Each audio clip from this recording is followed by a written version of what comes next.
अस्सलामुअलैकुम वरहमतुल्लाहि वबरकातुहू। उम्मीद है आप सब खैरियत, तंदुरुस्ती और आफ़ियत के साथ होंगे।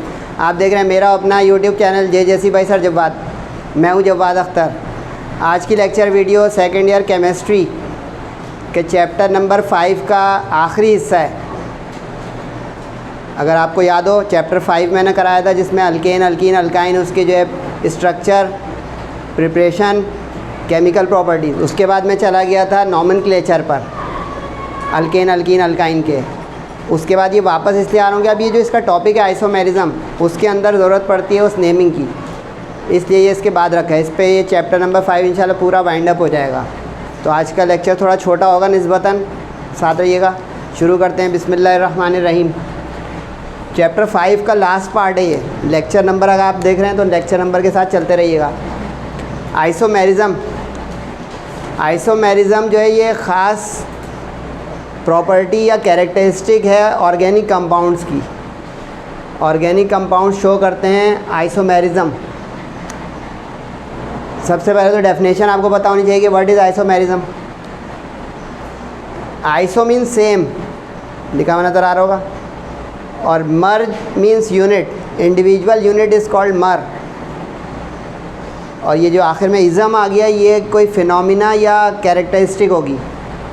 तो अब ये वो फिनोमिना है जिसमें ऑर्गेनिक कंपाउंड्स मॉलिक्यूलर फार्मूले तो एक रखते हैं, मॉलिक्यूलर फ़ीचर एक रखते हैं, लेकिन स्ट्रक्चरल फ़ीचर उनके तब्दील होते रहते हैं। डेफिनेशन देखिए, different organic compounds having the same molecular formula. Molecular फार्मूले क्या होते हैं? जैसे मिसाल के तौर पे C2H6 हो, किसी चीज़ का मॉलिक्यूलर फार्मूला, अभी सिर्फ देख लें। बट डिफरिंग इन स्ट्रक्चरल फार्मूले, लेकिन इनको हम एक से ज़्यादा शक्लों में, चेन में बना सकते हैं। अब लास्ट लेक्चर जो चेन वेन का हुआ था, ये यहाँ पे वो इस्तेमाल में आएगा। Due to different arrangement of atom और ग्रुप्स। वजह क्या बनती है उनके इस बिहेवियर की कि वो मुख्तलिफ एटम या ग्रुप ऑफ एटम के अंदाज से अटैच हो जाते हैं उस चेन में, यानी शक्लें बदलते रहते हैं, तो वो हो जाते हैं आइसोमर्स। यानी जो डिफरेंट स्ट्रक्चर्स होंगे, डिफरेंट स्ट्रक्चरल फीचर्स होंगे, वो कहलाएंगे आइसोमर्स। यानी एक ही कंपाउंड के मुख्तलिफ स्ट्रक्चर, एक ही कंपाउंड के मुख्तलिफ आइसोमर्स। और फिनोमिना आइसोमेरिज्म, जिसकी वजह से ये एक से ज़्यादा स्ट्रक्चर्स में एग्जिस्ट करते हैं। तो ये तो एक नंबर की डेफिनेशन हो गई है। अच्छा, ये 4 मार्क्स का पूरा क्वेश्चन हो सकता है, इंपॉर्टेंट रहता है ये। पुरानी बुक में भी था, नई में भी है। तो इसको डेफिनेशन के बाद इसकी टाइप्स आएंगी, टाइप्स के साथ ये टॉपिक ख़त्म होगा। तो ये तो डेफिनेशन हो गई, नोट करनी है तो कर लें। अब इसके बाद है इसकी टाइप्स। लेकिन टाइप पे जाने से पहले मिसाल के तौर पे सिर्फ एक एग्ज़ाम्पल देखते हैं। ये एक जर्नल एग्ज़ाम्पल है। अब C2H6O एक कंपाउंड का फार्मूला है, लेकिन अब अगर आप गौर करें तो इसको हम 2 तरीके से ड्रॉ कर सकते हैं। काउंटिंग कीजिएगा, कार्बन 2 हैं, इसमें भी कार्बन 2 हैं, इसमें हाइड्रोजन 3 + 3 6 हैं, इसमें हाइड्रोजन 3 + 2 5 + 1 6 हैं, ऑक्सीजन 1 है, ऑक्सीजन 1 है। यानी इन दोनों का फार्मूला C2H6O बन रहा है, मॉलिक्यूलर फार्मूला। लेकिन स्ट्रक्चर देखें तो फ़र्क हो गया। किस तरह कि इसमें एक O ग्रुप आ गया, शक्ल बदल गई, इसमें एक OH ग्रुप आ गया, शक्ल बदल गई। तो अब हम यूँ कहेंगे इसको केमिस्ट्री की ज़बान में या इस टॉपिक की ज़बान में कि these are the 2 isomers of compound having formula C2H6O। कि C2H6O एक मॉलिक्यूलर फार्मूला है जिसकी 2 अलग शक्लें और 2 अलग आइसोमर्स बन सकते हैं। अब ईथर, ऑक्सीजन कंटेनिंग ईथर होता है, और OH कंटेनिंग अल्कोहल होता है ऑर्गेनिक केमिस्ट्री में। तो अब देखें, ये अल्कोहल है और ये ईथर है। ब्रैकेट में उसकी फ़िज़िकल स्टेट लिखी है, वो इतना आपका कंसर्न नहीं है। फिर भी देख लें कि अल्कोहल के जो मेंबर्स हैं वो लिक्विड स्टेट में होते हैं और ईथर आमतौर पे उसके मेंबर्स गैसियस स्टेट में होते हैं। असल इशू ये नहीं था, असल था कि दोनों के स्ट्रक्चर्स अलग हैं और मॉलिक्यूलर फार्मूले एक हैं। अब टाइप बाय टाइप हम इसको देखेंगे तो आपको पता चलेगा कितने तरीके के जो आइसोमर्स हो सकते हैं दुनिया में। अच्छा, एक ट्री है, लेकिन ट्री खुद ही समझ में आ जाएगा जब हम इसके 1 बाय 1 पढ़ेंगे। अब देखें, चेन स्केलेटल आइसोमेरिज्म, ये सबसे आसान टाइप है आइसोमेरिज्म की। इसमें ये होता है, डेफिनेशन बाद में पढ़ दूंगा, समझा दूँ तो वो पहले आपको समझ में आ जाएगा, तो डेफिनेशन खुद ही हो जाएगी। जिसमें स्केलेटन्स अलग अलग हों, यानी जिसमें चेन अलग अलग तरह की बने, चेन याद है ना लास्ट लेक्चर, चेन और ब्रांच वो। अब मिसाल के तौर पे देखें C5H12 एक कंपाउंड का फॉर्मूला है।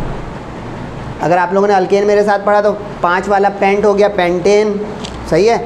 लेकिन हम पेंटेन को 3 अलग तरीक़ों से बना सकते हैं, चेक करें ज़रा।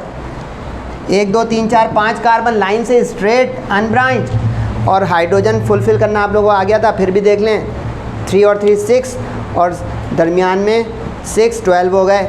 अब ये एक स्ट्रेट चेन है और नाम इसका एन पेंटेन हो गया। नेमिंग देखें, इसलिए पता चला ये टॉपिक बाद में क्यों पढ़ा रहा हूँ, कि अब आपको नाम वाम देने में समझ में आए। अब इसी C5H12 को हम एक और शक्ल में ड्रॉ कर सकते हैं। शक्ल मतलब स्केलेटन, यानी उसका चेन और ब्रांच का शक्ल का फ़र्क मामला हो। अब देखें लाइन से 4 बना दें और ब्रांच 1 लगा दें, अब टोटल 5 ही कार्बन रहे। लेकिन अब आप काउंट खुद ही कर लें, हाइड्रोजन 12 से ना ज़्यादा हो रहे होंगे ना कम। 3 3 6 3 9 9 हो गए, 10 11 12। लेकिन अब ब्रांच आने की वजह से इसका नाम IUPAC में 2 मिथाइल ब्यूटेन 1 2, देखा रिवीजन आ रहा है उस टॉपिक का। IUPAC नेमिंग 1 2 2 पे मिथाइल और टोटल 4 ब्यूटेन। और iso common naming of alkane का लेक्चर निकालिएगा, क्या आइसोपेंटेन के सेकंड लास्ट कार्बन पे ब्रांच हो। रिवीजन आ गया ना। अच्छा, तो अब लग रहा होगा कि उल्टा पुल्टा नहीं पढ़ा रहे हैं, कि चैप्टर खोलेंगे तो ये तो उसके बाद टॉपिक था जो हमने अल्काइन की केमिकल प्रॉपर्टीज़ पढ़ी, लेकिन ये बीच में नॉमेनक्लेचर क्यों पढ़ाना शुरू कर दिया, इस वजह से। तीसरा देखें, इसका नाम आप लोग दीजिएगा, थोड़ा छुपा हुआ है नाम, लेकिन चलने दिखा दिया। अब ये देखें, ये भी 5 कार्बन है, प्लस बन गया। नियोपेंडेन इसका जो है कॉमन है, IUPAC ना दिखाइएगा, खुद लिखें 1 2 3, तो 2 2 डाई मिथाइल प्रोपेन। नेमिंग नहीं सिखा रहा हूँ मैं आपको, सिखा चुका। एक ही C5H12 3 अलग शक्लों में बन गया। टॉपिक चल रहा है isomerism. N pentane, isopentane, neopentane या एन पेंटेन 2 मिथाइल ब्यूटेन या 2 2 डाई मिथाइल प्रोपेन, तीनों के C5H12 हैं मॉलिक्यूलर, लेकिन स्ट्रक्चरल फ़र्क। तो अब आप इसको यूँ कहेंगे कि पेंटेन हैज़ 3 पॉसिबल आइसोमर्स। ये इनडायरेक्ट क्वेश्चन भी आता है, वो कहते हैं draw all the possible isomers of pentane. ये डायरेक्ट क्वेश्चन भी है, इनडायरेक्ट भी है, दोनों तरह से आएगा। नसीब आपका इस साल कौन सा आएगा। डायरेक्ट आएगा तो आपको ये टाइप्स और एग्जाम्पल देनी है, अपने तौर पे दे दें। लेकिन उसने अगर बाउंड कर दिया कि पेंटेन के इतने आइसोमर बनाने, तो आपको पता हो कितने बन सकते हैं। अब गौर करें, इसका चौथा बन नहीं सकता, चौथा बन नहीं सकता, रिपीट होना शुरू हो जाएगा। जब एक स्टूडेंट को दिखाता हूँ, वो कहेगा नहीं सर एक बन सकता है, वो बना देगा, ये बना दिया उसने ये, लेकिन उसको सिस्टम भूल गया IUPAC, सॉरी। अब यहाँ से 1 हो गया, 2 हो गया, नाम देंगे भाई 2 मिथाइल ब्यूटेन आ गया, यानी ये और ये एक चीज़ है, उसको लगा के 4 बन गए, यानी ये रिपीट हो गया। वो टीचर कहेगा रिपीटेड, काट देगा इसको। इसी तरह अब एक स्टूडेंट ऐसी शक्ल बना देगा और कहेगा एक और बन गया, उसको ये पता ही नहीं है कि 1 पे ब्रांच ही नहीं आ सकती, ये लॉन्गेस्ट चेन हो गई, ये इसने ये वाला दोबारा बना दिया। ये देखिए, इसमें एक चीज़ सिखा दी आपको, अगर नॉमेनक्लेचर में कुछ कमी रह गई थी। 1 मिथाइल नेवर, 1 इथाइल नेवर। दरख्त को देखें, ऊपर जाके मुड़ जाए तो उसकी ब्रांच नहीं कहलाएगी, वो उसका स्टेम ही रहेगा। ब्रांच अंदरूनी हिस्सों से निकलनी चाहिए, यानी कि अगर मैं यहाँ पे दरख्त एक बना दूँ तो ये अगर जाके यूँ मुड़ जाए तो ये ब्रांच थोड़ी हुई। ये एक दरख्त बना दूँ, अंदर के हिस्सों में आएगी तो ब्रांच होगी, हाँ या ना। अभी अंदर बाहर क्या है, यानी ये जो उसका स्टेम है उसके दरमियानी हिस्से में कहीं हो, स्टेम ही जाके बेंड हो रहा है तो वो स्टेम ही रहा, ब्रांच थोड़ी हुई। तो अब देखें ये 1 मिथाइल ब्यूटेन, सॉरी। तो ये बारीकियाँ जो हैं समझने की हैं कि इसमें आइसोमर्स एक मखसूस तादाद में बनेंगे, ये नहीं कि बनाए चले जा रहे हैं कि किसी चीज़ के 100 आइसोमर बना दिए, हो गए कि बने जा रहे हैं। एक इसको इस चेन को, ब्रांच को ऊपर कर दे, यानी यहाँ पे नहीं बना रहे, यहाँ पे बना रहे। अब ये अलग थोड़ी चीज़ हुई, वही 2 मिथाइल ब्यूटेन रहा।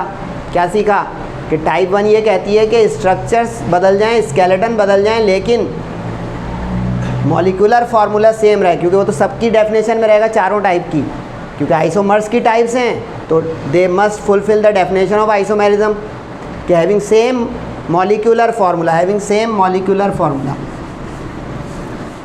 अच्छा एक टास्क दे रहा हूँ, अगर आप लोग कभी करें कि ये तो पेंटेन की एग्जाम्पल हो गई, आपको नंबर भी मिल गए।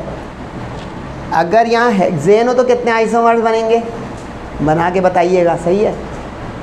हिंट दूँ, लाइन से पहले एक बनाया करें, 6 हो गए लाइन से एन हेक्सेन, फिर 5 लाइन से बनाइएगा, दूसरी पोजीशन पर एक ब्रांच लगाइएगा तो 2 मिथाइल पेंटेन। इशारे और नहीं दूंगा, पेंटेन से ज़्यादा बनेंगे आइसोमर्स, और इसका आप फॉर्मूला नहीं बना सकते कि एक ज़्यादा बनेगा कि 2 ज़्यादा बनेंगे। जैसे ही कार्बन की तादाद बढ़ने लगती है आइसोमर्स में जंप आने लगता है, यानी आप इसका जो है कोई फार्मूला ईजाद नहीं कर सकते, ना किताबों में है ना पीएचडी लोगों ने दरियाफ्त किया है। इन देखिए इसके 3 ही बन सकते हैं, आपको प्रैक्टिस बताएगी कि चौथा नहीं बनेगा, अगर बनेगा तो रिपीट होने लगेगा। 2 बनाया तो आपको तीसरा बनाना नहीं आ रहा है, कुछ भूल रहा है, कुछ प्रैक्टिस कम है।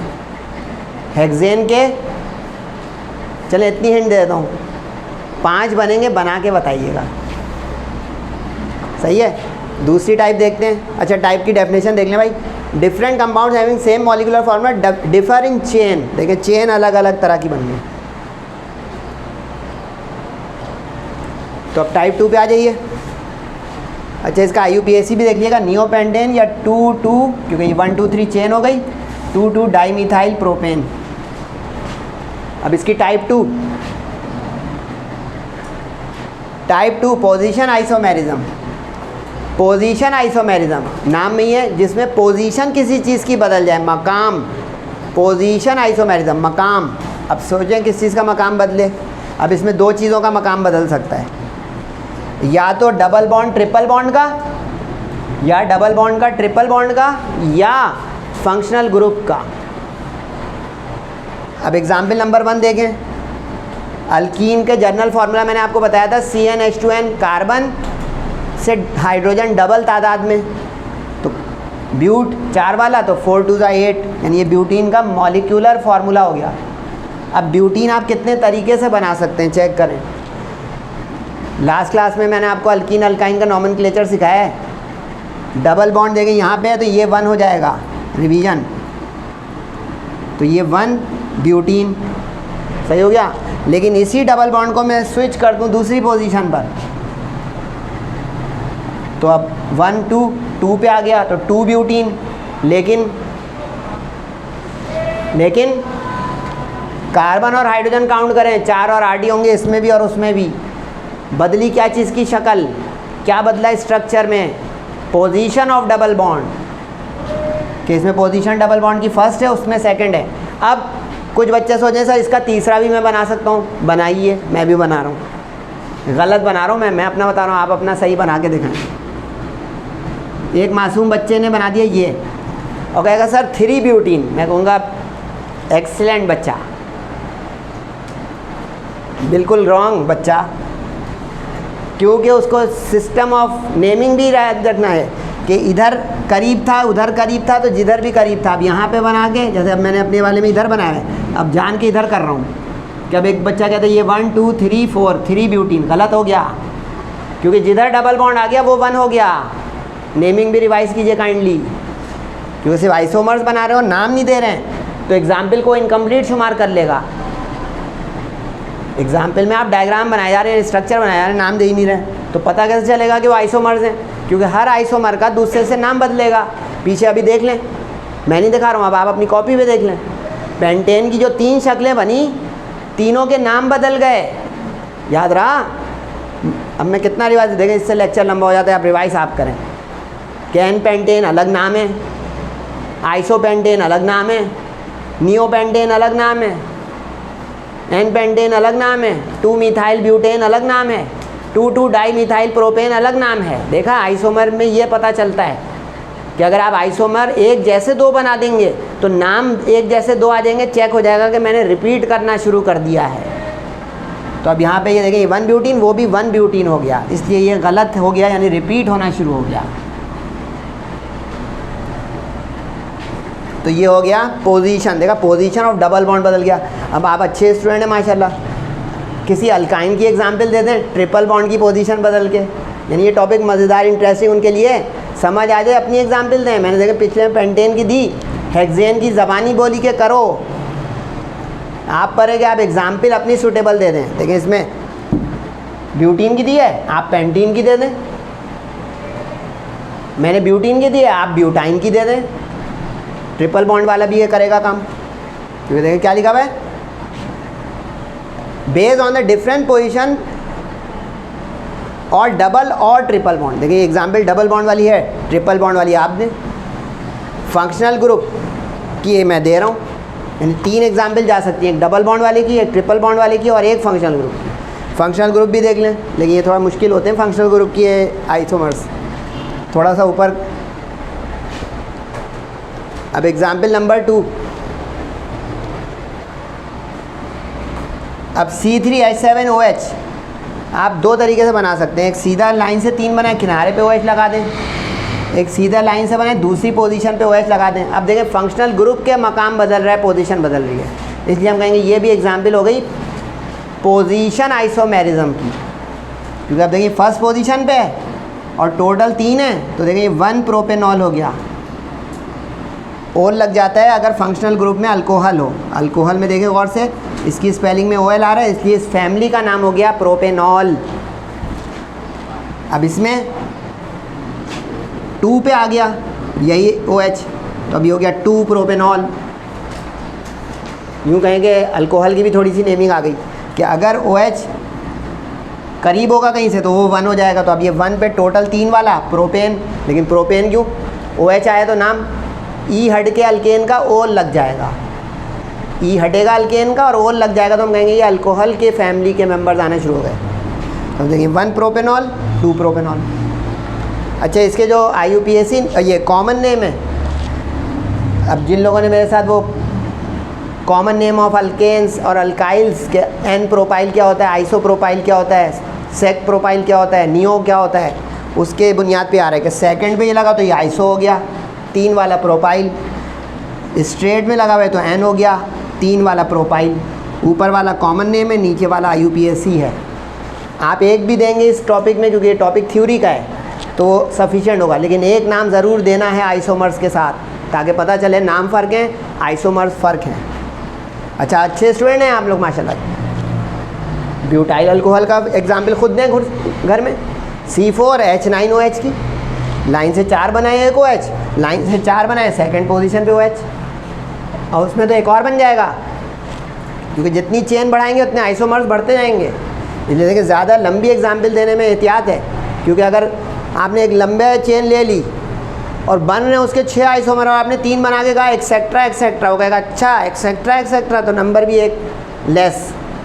तो एग्जाम्पल प्रैक्टिस में अपने रखने के लिए साइड पे रफ पे दें, एग्ज़ाम में छोटी एग्जाम्पल दीजिएगा आइसोमर्स की, कि छोटी एग्जाम्पल हो दुरुस्त हो, यानी इसमें ब्यूटाइल की जो बोली वो खुद अपने समझने के कॉन्सेप्ट को क्लियर करने के लिए मजीद कि 4 लाइन से बन रहे हैं एक OH कोने पे, 4 लाइन से बन रहे हैं सेकंड पोजीशन पे OH, और 4 लाइन से बन रहे हैं एक ब्रांच भी निकाल दें, नहीं समझे, मिथाइल की, क्योंकि जितनी चेन बढ़ाएंगे उसमें ब्रांचेस भी तो आएंगी फिर।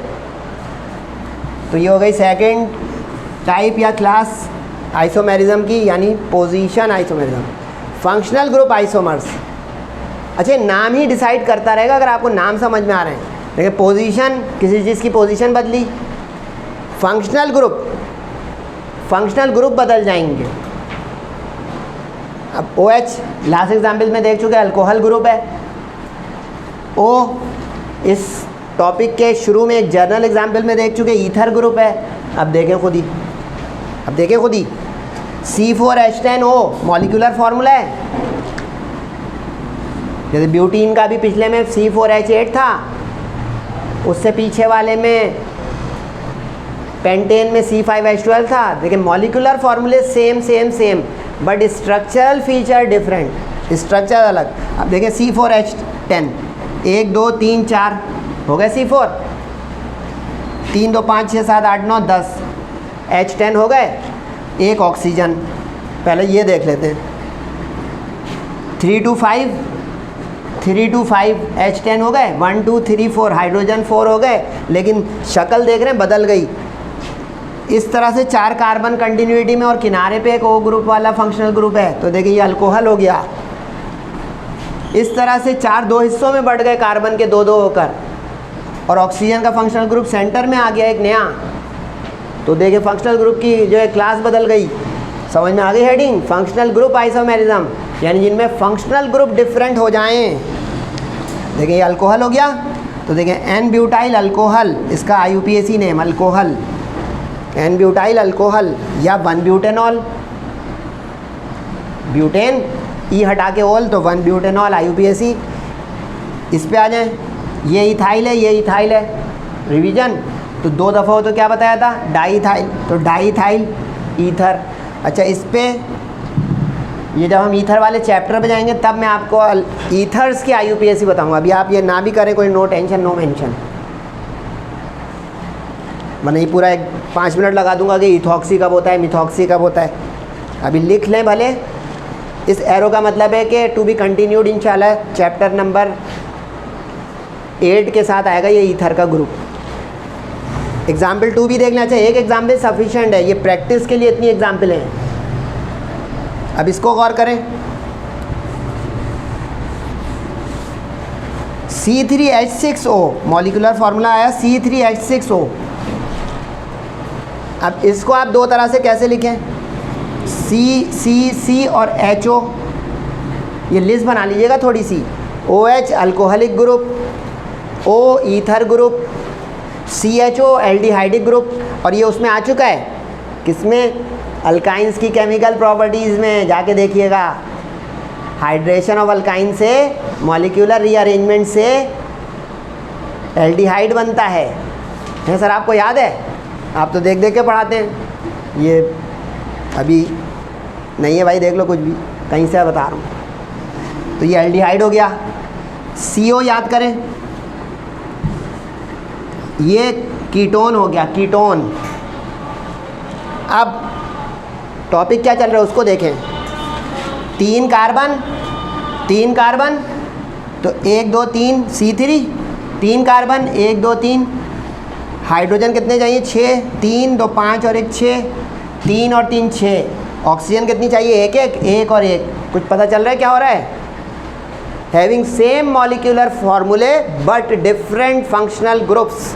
यहाँ पे फंक्शनल ग्रुप अल्कोहल ईथर, और सेम मॉलिक्यूलर फार्मूला C4H10O, याद रहा? और 2 अलग अलग फंक्शनल ग्रुप लेकिन सेम मॉलिक्यूलर फार्मूला C3H6O। लेकिन एक एग्जाम्पल भी बहुत है, अगर दिल डूब रहा है कि 2 एग्जाम्पल देना ज़रूरी होगी अगर ये सवाल सेक्शन बी में आ जाए, नहीं, 1 example is sufficient. Requirement of question भी बता रहा हूँ साथ साथ। आखिरी टाइप देखिए और छुट्टी पर चले जाएगा। उसके बाद 3 छोटी डेफिनेशन है मुश्किल वक्तों के लिए, वो देख के फिर जाइएगा। मेटामेरिज्म, इसकी एग्जाम्पल बाद में आएगी, पहले इसकी डेफिनेशन देख लें। अच्छा, ये थोड़ा ट्रिकी है क्योंकि देख रहे होंगे आप लोग के सबके नाम में आइसोमेरिज्म का वर्ड आ रहा है। Chain isomerism, position isomerism, functional group isomerism, metamerism, अलग सा लग रहा है ना? तो ये मेटामर्ज हैं, इसको स्टेरिक लगा लीजिएगा। मेटामर्ज हो जाते हैं ये। इसमें ये होता है कि फंक्शनल ग्रुप सेम रहते हैं, यानी ये टाइप 3 का उल्टा है, टाइप 3 का कंट्रास्ट है। इसमें फंक्शनल ग्रुप सेम रहेंगे, जो अल्काइल रेडिकल्स उसके साथ अटैच हैं वो बदल जाएंगे। तवज्जो रखिएगा भाई, ये टाइप 3 का कंट्रास्ट है। टाइप 3 थी क्या? हैविंग सेम मॉलिक्यूलर फार्मूले but different functional groups, functional group isomerism. Metamerism, having same functional group, इसमें फंक्शनल ग्रुप सेम होंगे but different alkyl radicals attach with the same functional group, यानी उसके जो दाएं बाएं फंक्शनल ग्रुप के दाएं बाएं अल्काइल रेडिकल्स होंगे, अल्काइल याद है, मिथाइल इथाइल प्रोपाइल आइसोप्रोपाइल, वो बदल जाएं तो हम कहेंगे ये मेटामर्ज हैं पॉसिबल उस एक कंपाउंड के। ये स्पेशल नाम है, मेटामर्ज हैं उस स्पेशल एक कंपाउंड के। तो ये अलग सवाल भी आ जाएगा, डिफाइन मेटामेरिज्म, स्पेशल अटेंशन, यानी टाइप के अंदर एक खुद एक स्पेशल टाइप। पहले डेफिनेशन देख लें, उसके बाद इसकी एग्जाम्पल देखिएगा। Unequal distribution of carbon atom, क्योंकि जब अल्काइल बदल जाएंगे तो कार्बन कम ज़्यादा हो जाएंगे। मिथाइल में अलग कार्बन की तादाद 1, इथाइल में 2, प्रोपाइल में 3, तो अनइक्वल डिस्ट्रीब्यूशन हो गई। ऑन आइदर साइड, यानी अगर मैं O हूँ ईथर ग्रुप, तो मेरे 2 हाथों में अलग अलग रेडिकल आ जाए, तो ये हो गया metamers. Having same functional group, आ गया सेम फंक्शनल ग्रुप सेम हो, लेकिन डिफ़र करे अल्काइल ग्रुप्स में, अल्काइल रेडिकल्स में। एग्जाम्पल देख लें, तसल्ली हो जाएगी। एक ही एग्जाम्पल है इसकी।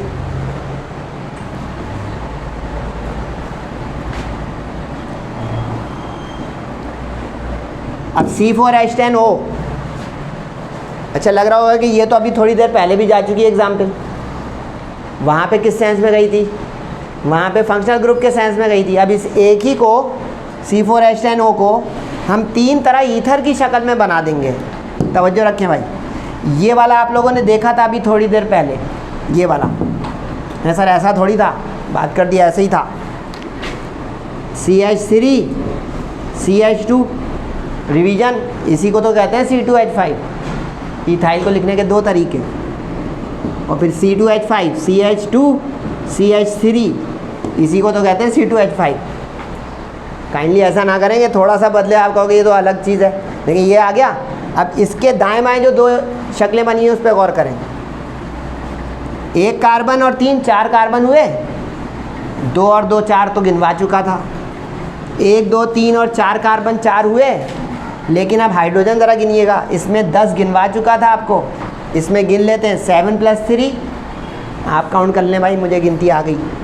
3 3 3 + 1, कुछ गेम समझ में आई? कि जिसमें फंक्शनल ग्रुप सेम हो, ether group same same same, but different arrangement of alkyl. ये देखें, ये मिथाइल है, ये प्रोपाइल है, ये इथाइल है, ये भी इथाइल है, ये मिथाइल है, ये आइसोप्रोपाइल है। अब इसमें और इसमें भी फ़र्क आ गया। ये एन प्रोपाइल, अगर इसको मैं खोल दूँ,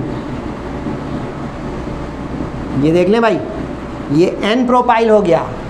अगर इसको सीधा खोल देंगे यूँ, CH2 CH2 CH3, तो ये है या ये है C3H7 बराबर, जैसे C2H5 और CH3 CH2 बराबर, तो ये एन प्रोपाइल सीधा, ये एल्बो शेप आ गई, तो ये आइसोप्रोपाइल है। क्या एग्जाम्पल में समझ में आया? कि these are 3 metamers of compound having molecular formula C4H10O, metamers of.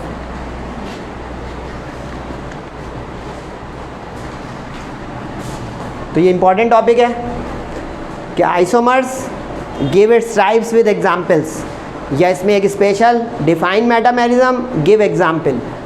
Question भी बता रहा हूँ साथ साथ, ये पूरा सेक्शन बी का अलग सवाल बन सकता है, तो ये एक अलग टॉपिक काम का है। अब छोटी छोटी डेफिनेशन है, बहुत ज़्यादा 10 मिनट लग सकते हैं, थोड़ा देख लीजिएगा। अच्छा, ये जो नई बुक आप लोगों की आई है उसमें ही रखा गया, पुरानी बुक्स में नहीं होता था। अच्छा, ये डेफिनेशन लाइक टॉपिक है, तो उसको डेफिनेशन जैसी ही जो है टाइमिंग और इज्जत दीजिएगा भाई।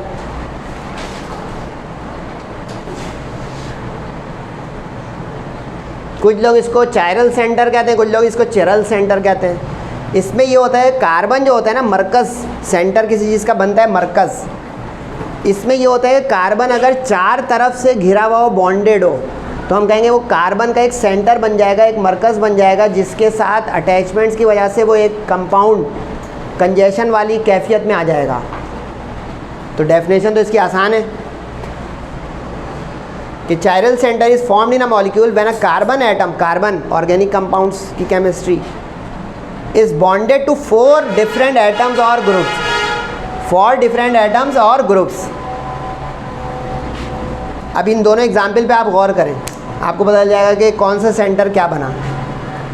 अब ये जो है ना, ये चायरल सेंटर है, ये, क्योंकि आपको इसके चारों तरफ लाइनें नज़र आ रही हैं, चारों तरफ आपको लाइनें नज़र आ रही हैं कि इसमें H ये नज़र आ रहा है, उसमें भी H नज़र आ रहा है, एक अटैचमेंट एक बॉन्ड।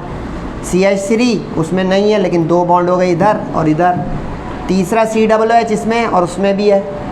अच्छा, COOH लिस्ट बना रहे हैं ना, carboxylic acid group COOH, CHO aldehyde group, COOH carboxylic acid group, यानी ये जहाँ भी लगेंगे वो एसिड्स हो जाएंगे, वो एसिड्स हो जाएंगे। Formic acid, acidic acid, lactic acid, oxalic acid, valeric acid. The carbon atom on which these different groups are attach, जो कार्बन जिस पे ये ग्रुप अटैच होते हैं उसको चैरल कार्बन कहते हैं, यानी वो सेंटर बन गया। कार्बन होगा हमेशा, कोई और एटम नहीं बनेगा, ये centre. And the phenomena is referred as chirality, यानी इसमें ये चैरल सेंटर वाला एटम हो गया कार्बन, जिसमें 4 बॉन्ड्स हों, 4 अटैचमेंट्स हों, और ये फिनोमिना, जैसे आइसोमेरिज्म एक फिनोमिना, तो जिसमें कार्बन अपने साथ 4 इस तरह ग्रुप को जोड़ता है, तो वो फिनोमिना या बिहेवियर कहलाता है चैरलिटी। अब देखें एग्जाम्पल में आ गया amino acid, amino acid and lactic acid attach with the alpha carbon. अच्छा, अल्फा कार्बन क्या होती है? अल्फा कार्बन ये होती है जिसमें पहले फंक्शनल ग्रुप के बराबर में जो है कार्बन हो, यानी ये फंक्शनल ग्रुप जो हो गया ना, इसके साथ वाला कार्बन जो है फर्स्ट कार्बन, वो अल्फा कार्बन होता है। उसके पड़ोस वाला बीटा कार्बन होता है, उसके पड़ोस वाला अगर हो तो गैमा कार्बन होता है। एक चीज़ और भी बता दी, चैप्टर नंबर 6 में आने जा रही है, चैप्टर नंबर 6 में आने जा रही है इंशाल्लाह, अगली क्लास चैप्टर 6 की है। Alkyl halides, alpha carbon, beta carbon. तो alpha carbon which is adjacent और directly bonded with the functional group, जो फंक्शनल ग्रुप से बिल्कुल पड़ोस में एडजेसेंट डायरेक्टली बॉन्डेड हो, वो कहलाता है alpha carbon.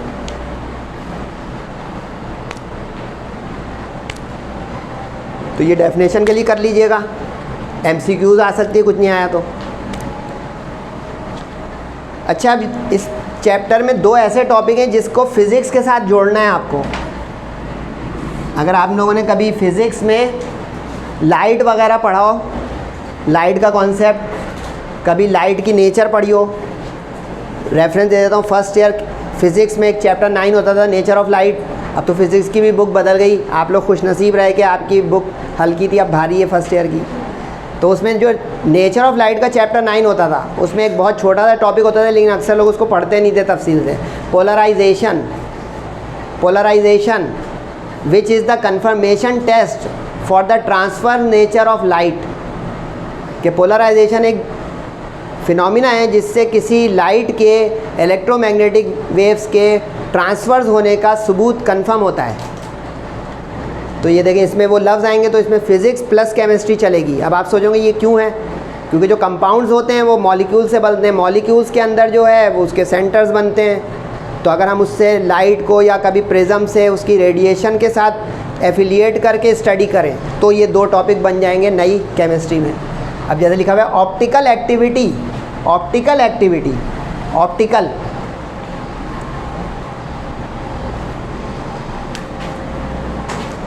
when a plane of polarized light is passed through a solution of, plane polarize light क्या होती है? जो 2D फेज में चल रही हो, घूम ना रही हो, वेव बनाती हुई आगे बढ़ रही हो, ये होता है ना हमारा 2D प्लेन मैथ्स में, उसी तरह plane polarize light. Solution of organic compound, solution of organic compound.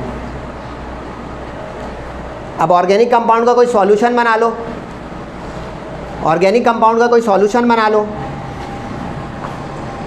ऐसा जो लास्ट टॉपिक जो पढ़ा था, चाइरल सेंटर रखता हो, यानी कि ऐसा कार्बन जो 4 तरफ अटैचमेंट रखता हो। तो अब उसमें क्या होगा? 2 मुमकिन आते हैं। The light is rotated either clockwise और एंटी क्लॉकवाइज, यानी जब रोशनी दाखिल होगी उस सॉल्यूशन में तो या तो उसको रोटेशन का रास्ता मिलेगा क्लॉकवाइज या एंटी क्लॉकवाइज। तो अब ये जो प्रॉपर्टी हुई कि जिसमें रोशनी आए और यूं करे, यानी कि अब इस डायग्राम को भी मैं दिखाऊंगा, लेकिन ये डेफिनेशन लंबी चौड़ी पहले देख लें। At a certain degree, certain degree का मतलब है कि वो एक्यूट एंगल पे घूम गई, ऑब्ट्यूज एंगल पे घूम गई, 180 के अंदर अंदर डिग्री पे घूमे। दिस प्रॉपर्टी ऑफ रोटेटिंग, देखिए रोटेटिंग, रोटेट होना क्लॉकवाइज या एंटी क्लॉकवाइज। कब? जब वो किसी ऑर्गेनिक कंपाउंड के सॉल्यूशन से गुजारी जाए, क्योंकि अब आप समझ लें, क्योंकि ऑर्गेनिक कंपाउंड में अगर कोई वैक्स लाइक सॉलिड है, कोई इस तरह का, उससे तो गुजरेगी नहीं भाई रोशनी, तो उसका सॉल्यूशन बनाएंगे ताकि पास होने के लिए और पैसेज के लिए रास्ता के लिए रोशनी का। अच्छा, पोलैरीमीटर कुछ किताबों में पोलराइज़र के नाम से लिखा हुआ है, जैसे थर्मोमीटर टेम्परेचर मेजर करता है, बैरोमीटर जो है प्रेशर मेजर करता है, तो पोलैरीमीटर या पोलराइज़र पोलैरिटी या ऑप्टिकल रोटेशन मेजर करता है रोशनी का गुजरने पर। इस डायग्राम को हल्का सा देख लीजिएगा, ये आपकी बुक की डायग्राम ही है। अब देखिए लाइट सोर्स है कि उस रोशनी को पोलराइज़र यानी उस डिवाइस के अंदर से गुजारा जो मेजर करेगा। और ऐसी ट्यूब लें, ग्लास ट्यूब हो, इवैक्यूएटेड ट्यूब हो, हार्ड ट्यूब हो, जिसके अंदर चायरल कार्बन सेंटर रखने वाला ऑर्गेनिक कंपाउंड का सॉल्यूशन हो। तो देखें अब यहाँ पे आपको नज़र आएगा कि ये क्या हो रहा है, ये नज़र आ रहा है, ये एरोज़ बड़े काम के हैं। ये देखें इसकी डायरेक्शन, और यहाँ पे देखें ये रोटेशन हो रही है। अब यहाँ पे इस एक डायग्राम में दिखाया कि ये रोटेशन यूँ है, लेकिन दूसरी तरफ भी हो सकती है, डिपेंड करेगा कि वो सॉल्यूशन कैसा चायरल सेंटर रखता है। क्योंकि अभी जो दिखाया था अमाइनो एसिड है तो उसका चायरल सेंटर कार्बन का किससे जुड़ा हुआ था, देखिएगा दोबारा से। इसी तरह लैक्टिक एसिड है तो उसका किससे जुड़ा हुआ था। इस बुनियाद पर रोटेशन या तो आइदर क्लॉकवाइज होती है या एंटी क्लॉक होती है। एग्जाम्पल समझाने के लिए कि भाई रोटेशन क्या है, एक तरफ दिखा दिए ये एरो, अगर आपको बुक में नज़र आ जाए क्लियर, तो ये रोटेशन देखिए ये है, एक ही वक्त में यूँ नहीं घूमेगा, ये नहीं डुगडुगी नहीं घुमाएगा भाई, या एंटी क्लॉकवाइज या क्लॉकवाइज, एक ही वक्त में ये नहीं रोटेशन में उसमें झटके पड़ना नहीं। अब ये ऑब्जर्वर आँख से देख रहा होगा कि वो रोशनी जो दाखिल हुई थी ऐसे, ऑब्जर्वर की आँख में या तो यूँ होकर जा रही होगी या यूँ होकर।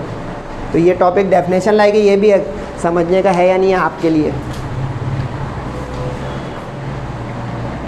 ऑप्टिकल आइसोमर्स, ऑप्टिकल आइसोमर्स, अच्छा अभी जो आइसोमर्स पढ़ा है, लेकिन इसका ताल्लुक इस ऑप्टिकल एक्टिविटी से, इसलिए साथ साथ देख लें। Two compounds having same molecular formula, ये स्पेशल आइसोमर है लेकिन अलग रहेगा। जब मेन आइसोमेरिज्म की टाइप्स का क्वेश्चन आएगा उसके साथ मत लिख दीजिएगा, ये अलग है। Same structure but differing by the optical rotation, ये देख रहे हैं आप क्या हुआ, स्ट्रक्चर भी सेम आ रहा है। याद रहा आइसोमर्स की जो रेगुलर 4 टाइप्स हैं उसमें स्ट्रक्चर फ़र्क आते जाएंगे, इसमें फ़र्क आएगा क्या, ऑप्टिकल रोटेशन का, तब ये ऑप्टिकल आइसोमर्स कहलाएंगे। अब ये जो है क्लॉकवाइज में अगर घूम गया, हमारी डायग्राम में एंटी क्लॉक था, अगर क्लॉकवाइज घूम गया तो ये डी आइसोमर बनेगा यानी डेक्स्ट्रो रोटेटरी। लेकिन अगर एंटी क्लॉकवाइज जिसकी डायग्राम थी, अगर एंटी क्लॉकवाइज जो है वो प्लेन पोलराइज लाइट जो है उसका रोटेशन आएगी, तो उस सूरत में वो लेवो रोटेटरी या एल आइसोमर कहलाएगा। इसके नाम अलग है स्पेशल, डी डेक्स्ट्रो, एल लेवो रोटेटरी, इसलिए कि ऑप्टिकल एक्टिविटी में रोटेशन होगी लाइट की। अब डायग्राम देखें तो आपको मज़ीद समझ में आ जाएगा कि होगा क्या। ये देखें इस डायग्राम को, इसमें लगेगा कि आईना अगर सामने रख दें तो एक जैसे हैं, लेकिन अलग अलग देखेंगे तो अलग अलग दिखेंगे। यानी जैसे आप आईने के सामने आप खड़े हो जाएं तो आप राइट हैंड मूव करते हो तो लेफ़्ट वहाँ चलता है, आप आईने की तरफ आगे जाते हो तो अंदर वाला बंदा करीब या सामने करीब आता है, तो ये वही है। आईना रखना पड़ेगा आपको सामने सामने। अब इसमें देखें, इसमें आर अल्काइल ग्रुप राइट पे नज़र आ रहा है, अमाइन ग्रुप NH2 ऊपर नज़र आ रहा है, COOH यहाँ नज़र आ रहा है, H इधर नज़र आ रहा है, सही है। लेकिन अब इसी को आईना सामने रख के देखा, ये देखें मिरर, आईना आ गया बीच में, तो ये क्या हो गया, R का फेस आ गया, H की बैक हो गई। तो अब देखें हुआ क्या कि रोटेशन का डिपेंड होगा कि ये हमारी रोटेशन यूँ थी या यूँ थी, इसलिए देखें इस पर लिखा हुआ है L और इस पर लिखा हुआ है D। याद रहा ये L और D क्या है, जो इसके अभी पीछे 2 गुजरे हैं, लेवो रोटेटरी या डेक्स्ट्रो रोटेटरी। और ये क्यों हुआ ऐसा, जब वो प्लेन पोलराइज लाइट उस चायरल कार्बन कंपाउंड के सॉल्यूशन से गुजरी तो उसकी रोटेशन की बुनियाद पे ये दो शक्लें हो गई। जब देखा आपने, स्ट्रक्चर नहीं बदल रहा है, एक कार्बन सेंटर, 1 2 4 अटैचमेंट, चायरल सेंटर याद रहा, 4 bonds, carbon 1 2 3 4, R R, NH2 NH2, H H, ये NH2 लिखा हुआ है, अमाइन ये H लिखा हुआ है, ये R लिखा हुआ है, ये कार्बन का चायरल सेंटर हो गया, और ये COOH लिखा हुआ है। जब नज़र आए स्पेशल हो गया। स्ट्रक्चर भी एक है, मिरर इमेज है, मिरर इमेज है, यानी कि अब मैं आपके सामने मार्कर यूँ रख रहा हूँ और अब यूँ रख रहा हूँ, क्या बदला? मार्कर ही रहा ना। अगर ये समझ में आया तो ये आया, लेकिन जो रेगुलर आइसोमर्स है उससे हट के हो गया ना, क्योंकि उसमें तो स्ट्रक्चर भी बदल गए थे, शक्लें बदल गई थी, अटैचमेंट्स बदल गई थी, ब्रांचेस बदल गई थी।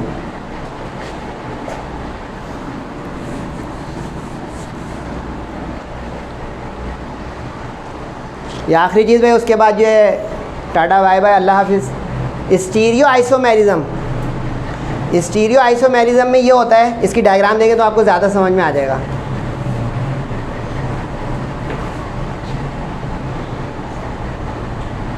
इसमें ये होता है कि जो बॉन्ड्स की अटैचमेंट हो कार्बन के साथ या किसी एटम के साथ, वो अगर ऑन द सेम साइड है तो, और ऑन द अपोजिट साइड है तो, नहीं समझे? यानी इसको आप बेस बनाएं कि ये हमारा जो है कार्बन के सेंट्रल बॉन्ड्स हैं, ये दोनों कार्बन कार्बन के सेंट्रल बॉन्ड्स हैं। अब इसके साथ वैलेंसी 4 करनी है। अब यहाँ पे एक डबल बॉन्ड है तो कितनी वैलेंसीज बच रही हैं? 2। अब अगर ये 2 इस तरह पूरी हों कि on the same side of the molecule आए वो ऑब्जर्वेशन में, माइक्रोस्कोपिक व्यू में, और अगर यही चीज़ ऐसी हो कि ऑन द अपोजिट साइड हो, यानी मेरा एक हाथ यहाँ पे है, किसी चीज़ को ग्रिप किया और दूसरा यहाँ से, कभी आपने रिले रेस देखे हो एथलेटिक्स में, तो उसमें एक हाथ से मुझे वो पकड़ना है पैग, तब दौड़ना है, तो उसमें हाथ दौड़ाए जा रहा हूँ और एक पीछे से पकड़ लिया, एक आगे। और आप स्विमिंग के लिए कूद गए, आपके हाथ 2 ही थे लेकिन दोनों आगे करके कूद गए। अजीब अजीब मिसालें दे रहा हूँ, क्योंकि आपने मॉलिक्यूल्स देखे हैं तो ठीक है, वरना ये देख लें या मेरे ये हाथ देख लेते। तो ये ऑन द सेम साइड है या ऑन द अपोजिट साइड है। इससे ये पता चला कि इसमें डबल बॉन्डेड कार्बन या इथीन जैसे मॉलिक्यूल का होना ज़रूरी हो जाएगा इस पर्टिकुलर आइसोमर के लिए, क्योंकि अगर आपने यहाँ पे बॉन्ड सिंगल कर दिया तो 3 अटैचमेंट लानी पड़ जाएंगी। अब आप समझदार लोग हैं, 3 अटैचमेंट में आगा पीछा कैसे करेंगे? या तो 2 इधर हो जाएंगे, 1 उधर, तीनों एक तरफ कैसे होंगे? अटैचमेंट लानी है ना 4 कार्बन की, 4 वैलेंसीज। तो ये इथीन जैसे मॉलिक्यूल में ही होगा जिसमें डबल बॉन्ड हो। डेफिनेशन अब देख लें या डायग्राम पहले देख लें आप पर। इसको स्टीरियो आइसोमर्स कहते हैं, स्पेशल नाम। That have the same molecular formula. देखिए सेम बन रहा था, 2 कार्बन तो 2 कार्बन, डबल बॉन्ड वाला तो डबल बॉन्ड वाला। एंड कनेक्टिविटी ऑफ एटम्स, देख कनेक्टिविटी भी एक जैसी है कि डबल बॉन्ड के साथ 2 और अटैचमेंट, डबल बॉन्ड के साथ 2 और अटैचमेंट। लेकिन in the S partial arrangement of atoms, अब ये एस स्प्लिट अपोजिट उसके लिए है इन 3 dimensional space resulting in distinct physical and chemical properties. उसका नतीजा ये होता है कि जब ये किसी रिएक्शन में डाले जाते हैं इस तरह के मॉलिक्यूल, तो उनका बिहेवियर बदल जाता है।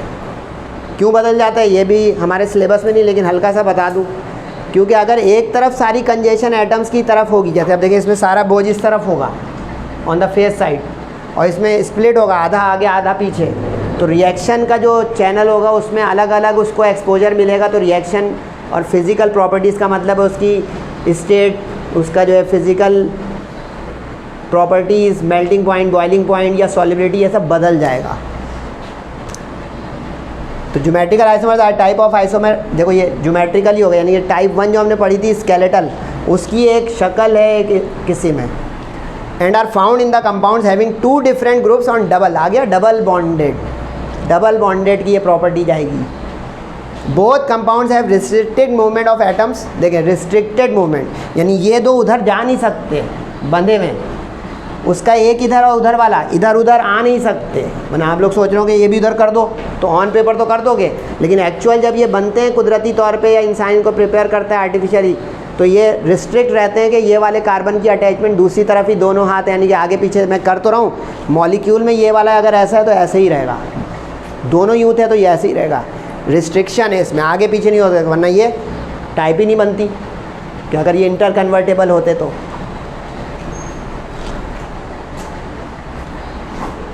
उम्मीद है कि आप लोगों को कुछ फ़ायदा हो रहा होगा इन लेक्चर्स का। तो ये चैप्टर नंबर 5 हमारा माशाल्लाह ख़त्म हो गया। नॉमेनक्लेचर से 4 में भी हमने हाथ डाल दिए काफ़ी हद तक।